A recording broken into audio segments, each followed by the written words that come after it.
नमस्कार मित्रांनो, आपण पाहूयात इयत्ता 6वी इतिहास पाठ 9वा दक्षिण भारतातील प्राचीन राज्ये. त्यामध्ये आपण पाहायचं आहे चेर, पांड्य आणि चोळ राजघराणे, सातवाहन राजघराणे, वाकाटक राजघराणे, चालुक्य राजघराणे, पल्लव राजघराणे आणि राष्ट्रकूट राजघराणे. पाठाच्या सुरुवातीला आपण पाहत आहोत भारताचा नकाशा. त्यामध्ये आपल्याला हे राजघराणे वगैरे दाखवले, सातवाहन राजघराणे वगैरे दाखवले, राष्ट्रकूट दाखवलेला आहे, तसेच वाकाटक, चालुक्य, पल्लव, चोळ राजघराणे, पांड्य हे नकाशामध्ये दाखवलेलं आहे. तर आपण सुरुवातीला पाहूया चेर, पांड्य आणि चोळ राजघराणे.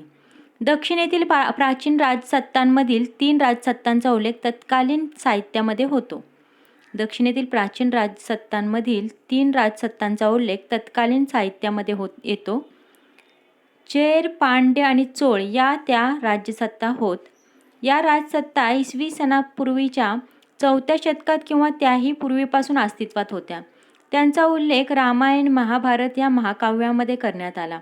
तामिळ भाषेतील संगम साहित्यात या 3 राजसत्तांचा उल्लेख आहे.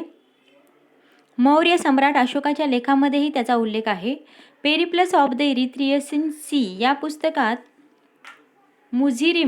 मुझिरिस या बंदरातून मसाल्याचे पदार्थ, मोती, मौल्यवान रत्ने इत्यादी वस्तूंची इटलीमधील रोमकडे आणि पश्चिमेकडील इतर देशांकडे निर्यात होत असे. पांड्य राज्याचा विस्तार आजच्या तामिळनाडूमध्ये होता. तेथील उत्कृष्ट दर्जाच्या मोत्यांना खूप मागणी होती. मदुराई ही पांड्य राज्याची राजधानी होती. प्राचीन चोळांचे राज्य तामिळनाडूतील तिरुचिल्लापल्लीच्या आसपासच्या प्रदेशात होते. चेर, पांड्य आणि चोळ या त्या राजसत्ता होत. या राजसत्ता इसवी सनापूर्वीच्या 4थ्या शतकात किंवा त्याही पूर्वीपासून अस्तित्वात होत्या. त्यांचा उल्लेख रामायण, महाभारत या महाकाव्यामध्ये करण्यात आला आहे. तामिळ भाषेतील संगम साहित्यात या 3 राजसत्तांचा उल्लेख आहे. तामिळ भाषेतील संगम साहित्यात या 3 राजसत्तांचा उल्लेख आहे. मौर्य सम्राट अशोकाच्या लेखामध्येही त्याचा उल्लेख आहे. Periplus of the Erythraean Sea या पुस्तकात मुझिरिस हे केरळच्या किनाऱ्यावरचे अत्यंत महत्त्वाचे बंदर असल्याचे म्हटले आहे. हे बंदर चेर राज्यात होते. मुझिरिस या बंदरातून मसाल्याचे पदार्थ, मोती, मौल्यवान रत्ने इत्यादी वस्तूंची इटलीमधील रोमकडे आणि पश्चिमेकडील इतर देशांकडे निर्यात होत असे. पांड्य राज्याचा विस्तार आजच्या तामिळनाडूमध्येही होता. तेथील उत्कृष्ट दर्जाच्या मोत्यांना खूप मागणी होती. मदुराई ही पांड्य राज्याची राजधानी होती. प्राचीन चोळांचे राज्य तामिळनाडूतील तिरुचिल्लापल्लीच्या आसपासच्या प्रदेशात होते. सातवाहन राजघराणे आपण पाहूया. मौर्य साम्राज्याच्या ऱ्हासानंतर उत्तर भारताप्रमाणेच महाराष्ट्र, आंध्र प्रदेश, कर्नाटक या प्रदेशातील स्थानिक राज्ये स्वतंत्र झाले. मौर्य साम्राज्याच्या ऱ्हासानंतर काय झालं? उत्तर भारताप्रमाणेच महाराष्ट्र, आंध्र प्रदेश, कर्नाटक या प्रदेशातील स्थानिक राज्ये स्वतंत्र झाले. त्यांनी छोटी छोटी राज्ये स्थापन केली. त्यापैकी एक सातवाहन घराणे होते. प्रतिष्ठान म्हणजेच पैठण ही त्यांची राजधानी होती. राजा सिमुक हा सातवाहन घराण्याचा संस्थापक होता. पुणे जिल्ह्यातील जुन्नर जवळच्या नाणेघाटातील लेण्यात असलेल्या कोरीव लेखामध्ये या घराण्यातील महत्त्वाच्या व्यक्तींची नावे आहेत. काही सातवाहन राजे आणि त्यांच्या नावाआधी आईचे नाव लावत असत. उदाहरणार्थ गौतमीपुत्र सातकर्णी.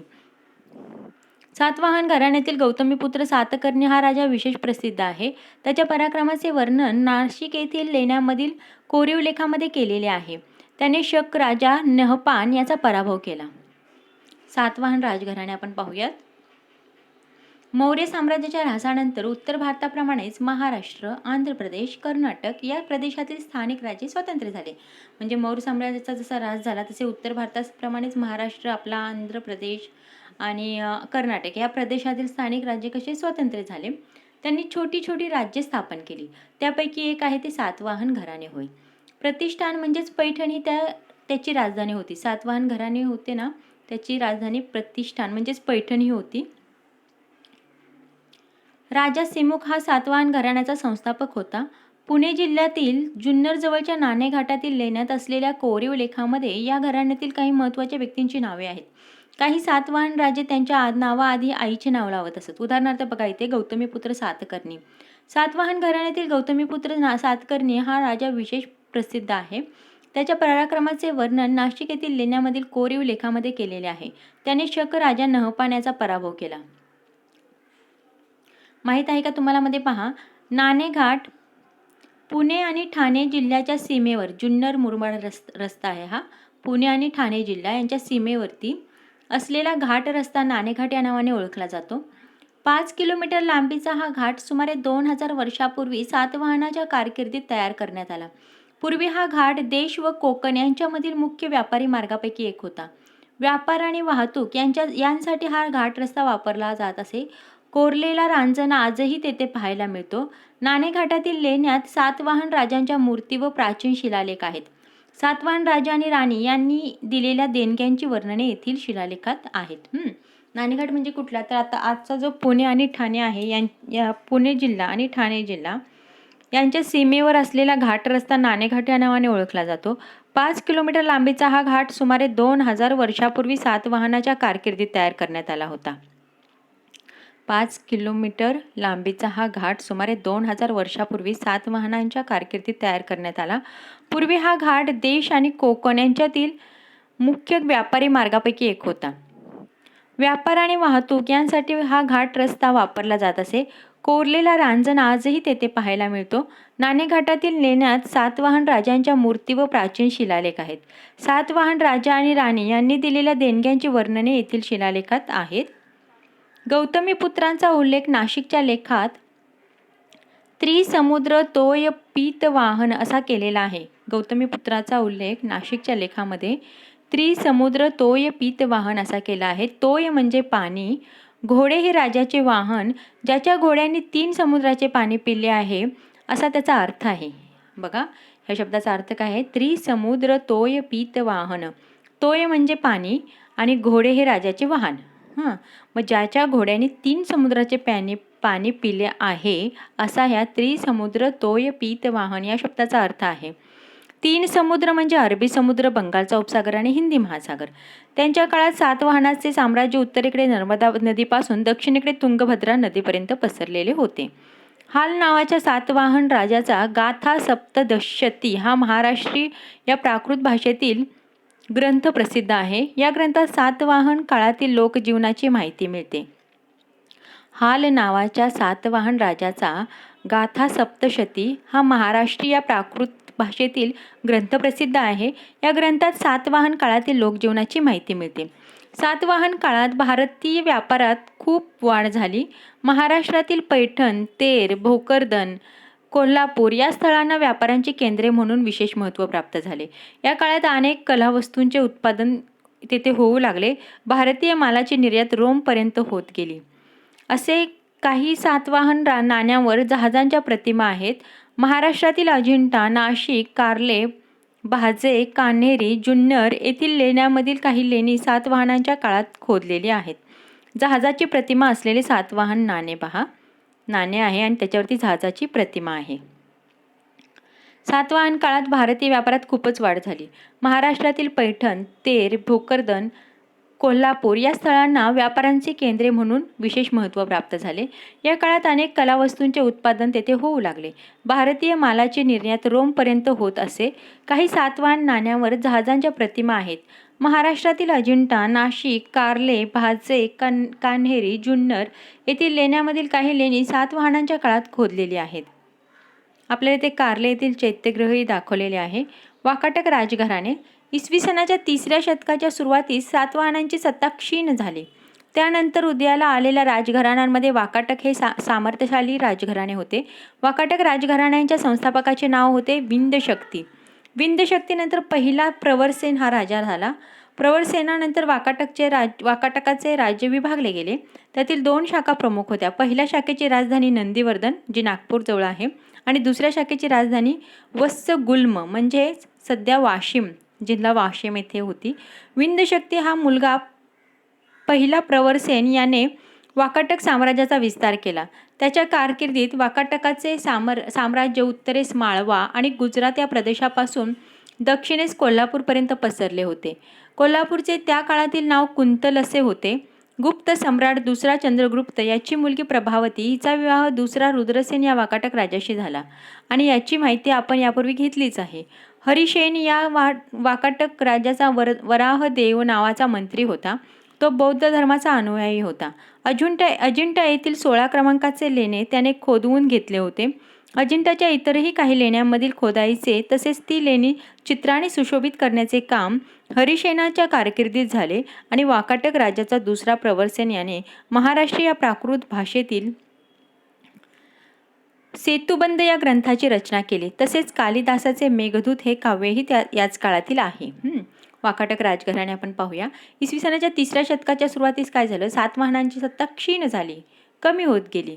मग त्यानंतर उदयाला आलेल्या राजघराण्यांमध्ये वाकाटक हे सामर्थ्यशाली राजघराणे होते. वाकाटक राजघराण्याच्या संस्थापकाचे नाव विंध्यशक्ती असे होते. विंध्यशक्तीनंतर पहिला प्रवरसेन हा राजा झाला. विंध्यशक्ती बघा, वाकाटक राजघराण्याचा संस्थापक कोण होता, विंध्यशक्ती. आणि विंध्यशक्तीनंतर पहिला प्रवरसेन हा राजा झाला. प्रवरसेनानंतर वाकाटकाचे राज्य विभागले गेले. त्यातील 2 शाखा प्रमुख होत्या. पहिल्या शाखेची राजधानी नंदीवर्धन जी नागपूर जवळ येथे आहे आणि दुसऱ्या शाखेची राजधानी वत्सगुल्म म्हणजे सध्याचे वाशिम येथे होती. विंध्यशक्ती याचा मुलगा पहिला प्रवरसेन याने वाकाटक साम्राज्याचा विस्तार केला. त्याच्या कारकिर्दीत काय झालं, वाकाटकाचे साम्राज्य उत्तरेस माळवा आणि गुजरात या प्रदेशापासून दक्षिण कोल्हापूरपर्यंत पसरले होते. कोल्हापूरचे त्या काळातील नाव होते कुंतल. गुप्त सम्राट दुसरा चंद्रगुप्त याची मुलगी प्रभावती हिचा विवाह दुसरा रुद्रसेन या वाकाटक राजाशी झाला होता. आपण हे पाहिलंच आहे. गुप्त सम्राट दुसरा चंद्रगुप्त याची मुलगी प्रभावती हिचा विवाह दुसरा रुद्रसेन या वाकाटक राजाशी झाला होता. याची माहिती आपण यापूर्वी घेतली आहे. हरिसेन या वाकाटक राजाचा वराहदेव नावाचा मंत्री होता. तो बौद्ध धर्माचा अनुयायी होता. अजिंठा येथील 16 क्रमांकाचे लेणे त्याने खोदवून घेतले होते. अजिंठ्याच्या इतरही काही लेण्यांमधील खोदाईचे तसेच ती लेणी चित्रांनी सुशोभित करण्याचे काम हरिसेनाच्या कारकिर्दीत झाले. वाकाटक राजा दुसरा प्रवरसेन याने महाराष्ट्रीय प्राकृतिक भाषेतील सेतुबंध या ग्रंथाची रचना केली. तसेच कालिदासाचे मेघदूत हे काव्यही याच काळातील आहे. कालिदासाचे मेघदूत सुद्धा याच काळातील काव्य आहे. सेतुबंध या ग्रंथाची रचना कुणी केली तर वाकाटक राजा दुसरा प्रवरसेन याने महाराष्ट्रीय प्राकृत भाषेतील आणि सेतुबंध या ग्रंथाची रचना केली. आणि कालिदासाचे काव्य मेघदूत ही याच काळातील आहे. चालुक्य राजघराणे आपण पाहूया. कर्नाटकातील चालुक्य राजघराण्याची सत्ता बलशाली होती.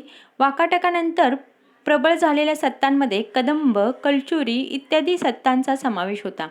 त्या सर्वांवर चालुक्य राजांनी वर्चस्व प्रस्थापित केले. पहिला पुलकेशी याने इसवी सनाच्या 6व्या शतकात चालुक्य घराण्याची स्थापना केली. कर्नाटकातील बदामी येथे त्याची राजधानी होती. बदामीचे प्राचीन नाव वातापी असे होते. चालुक्य राजा दुसरा पुलकेशी याने सम्राट हर्षवर्धनाचे आक्रमण परतवून लावले होते.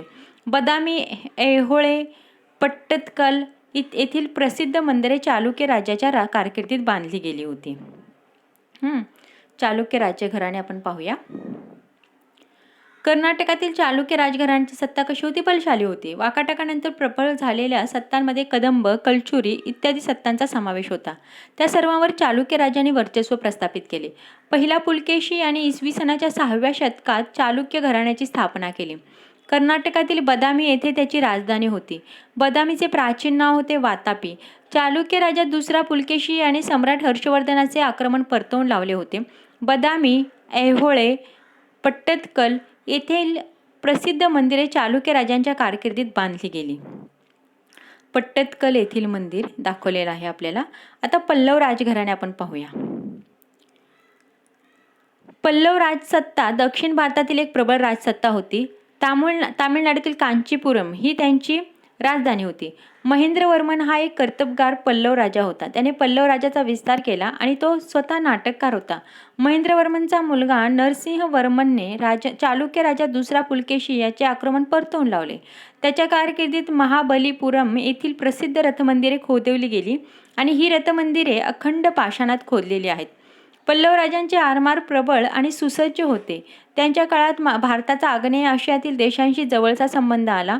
देशांतर्गत आणि देशाबाहेरील व्यापार भरभराटीला आला. युआन शांग याने कांचीला भेट दिली होती. त्यांच्या राज्यात सर्व धर्माच्या लोकांना सहिष्णुतेचे आणि न्यायाने वागवले जाई असे त्याने म्हटले आहे. आपण पाहूयात पल्लव राजघराणे. पल्लव राजसत्ता दक्षिण भारतातील एक प्रबळ राजसत्ता होती. पल्लव ही कुठे बघा दक्षिण भारतात होती. तामिळनाडूमधील कांचीपुरम ही त्यांची राजधानी होती. पल्लव होती दक्षिण भारतात, तामिळनाडूतील कांचीपुरम ही राजधानी होती. तसेच महेंद्रवर्मन हा एक कर्तबगार पल्लव राजा होता. त्याने पल्लव राज्याचा विस्तार केला. महेंद्रवर्मन हा पल्लव राजा होता आणि त्याने पल्लव राज्याचा विस्तार केला. तो स्वतः नाटककार होता. महेंद्रवर्मनचा मुलगा कोणता? नरसिंहवर्मन.